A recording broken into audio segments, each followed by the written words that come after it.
नमस्कार, माझा नाव शेख चांद शेख इस्माईल जामोद, तालुका जळगाव, जिल्हा बुलढाणा येथील रहिवासी असून मागील वर्षी माझ्या शेतात कपाशीची लागवड केली होती। त्यामध्ये रस शोषक किडीचा जास्त प्रादुर्भाव आला होता। तेव्हा बेस्ट ॲग्रो कंपनीचे रॉनफेन हे नावाचे कीटकनाशक आणले होते। त्यामध्ये 330 मिली प्रति एकर फवारणी केली होती।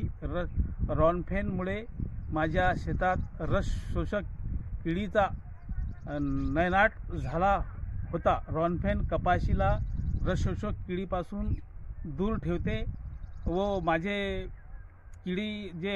किडीमध्ये जे रस शोषक किडे आहेत ते दूर ठेवल्यानं कपाशीची जास्त उत्पन्न वाढ होते। सांगू इच्छितो की रॉनफेनची फवारणी 330 मिली आपल्या शेतात आणा आणि याची फवारणी करा, कपाशीमध्ये वाढ करा, हे माझं म्हणणं आहे। इतकं सांगू इच्छितो। मी रॉनफेन वापरल्याने माझ्या कपाशीच्या उत्पन्नात वाढ झाली आहे। धन्यवाद।